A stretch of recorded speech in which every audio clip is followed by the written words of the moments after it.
Hey, James here for Retromoose, and today I'm bringing you another great game you probably haven't played. Here's a great game you probably haven't played. One of the reasons we all play video games is for escapism, right?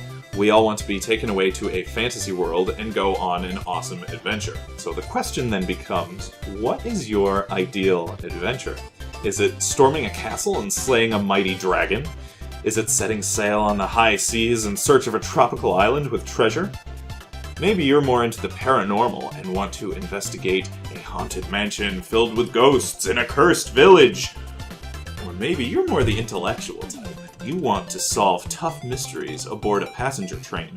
Or wait, I know! Your definition of adventure is the thrill of the fight, rising up through the ranks of your competitors, your fellow fighters, in a fighting tournament, and proving you are the best around.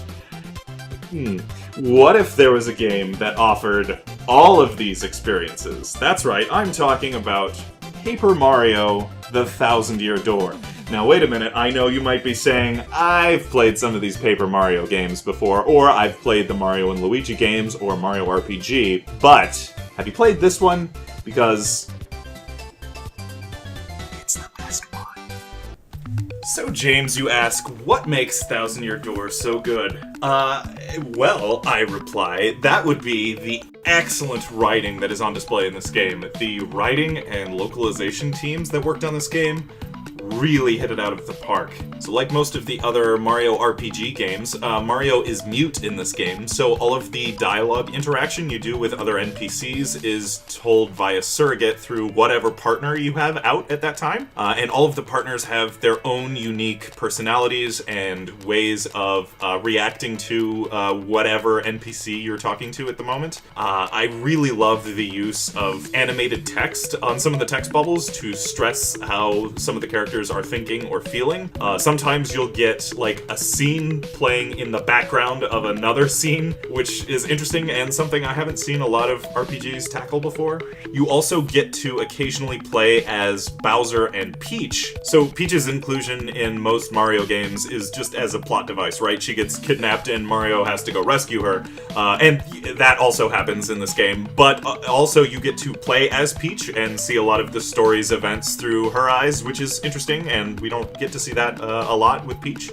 You also get to play as Bowser and see the events through his eyes, and he's kind of, narrowly focused on defeating Mario. There's also some, really short platforming levels you do as Bowser, which are really cool. This game also features one of my favorite takes on the character of Luigi. So Luigi is usually, Mario's bumbling comic relief character, and he is also played for comedic effect in this game, but not really in the way you would expect. This game does employ a fair share of running gags, and Luigi's appearances are some of my favorites. I think you'll know you're in for something a little bit different when 10 minutes into this game, when you get to the main hub world, there is a noose in the middle of the town square.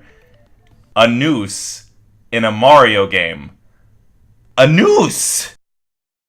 If you haven't played any of the Paper Mario games, they also have a unique twist on the standard RPG combat system, which is that you have specific timings that you need to press when you're executing your attacks, that if you're attacking, may deal more damage to the enemy, and if the enemy is attacking, may help shield your characters from the enemy's attacks. Now, the twist on this is that each attack has its own timing patterns, and in some cases, different buttons to press. So I mentioned a second ago, sometimes when the enemies attack, you have to press the A button to help shield your characters from damage.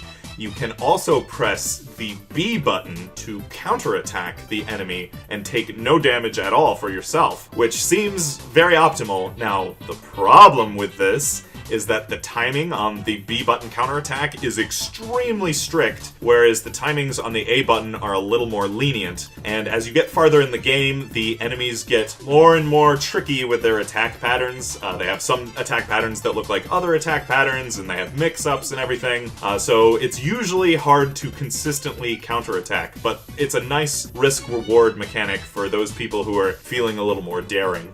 So one of the reasons I wanted to feature Thousand Year Door on Retromoose is because it's nearly 13 years old, which is almost inevitably older than somebody watching this video. But the problem with that is that it is 13 years old, and a lot of people don't have their original GameCubes. To that, I say you can buy... Wii's usually can be found for pretty cheap, and the first generation of Wii will play GameCube games. You can get GameCube controllers at most GameStops, and this game can be found on Amazon or eBay. I will also say that if you have a decent PC, you might want to check out a piece of software called Dolphin. It is a GameCube and Wii game emulator. Retro Moose does not condone piracy. It is kept up to date by an active development community that provides bug fixes, and in a lot of cases, Dolphin can run games at a higher resolution than were possible on the original hardware. Retro Moose does not condone piracy. The other problem with getting games from eBay or other third parties like that is that your money isn't always necessarily directly supporting the games industry, let alone the fine folks at Nintendo and Intelligent Systems that made this great game. Retro Moose does not condone piracy? So Nintendo, if you're listening, you should re-release this great game. Listen, do whatever you gotta do to get your hands on a copy of this game. But if you do anything crazy, don't tell anyone Uncle James at Retro Moose told you it was a good idea to do so. But it is totally worth whatever trouble you go through to get this game. It is a great game, especially if you're a fan of good writing or old-school role-playing games. I really cannot stress how charming the writing is. It will charm your pants off. That Retro Moose guaranteed, it will charm your pants off. So hold on to your pants. This has been James for Retro Moose, and Paper Mario: The 1,000-Year Door is a great game you should probably go check out.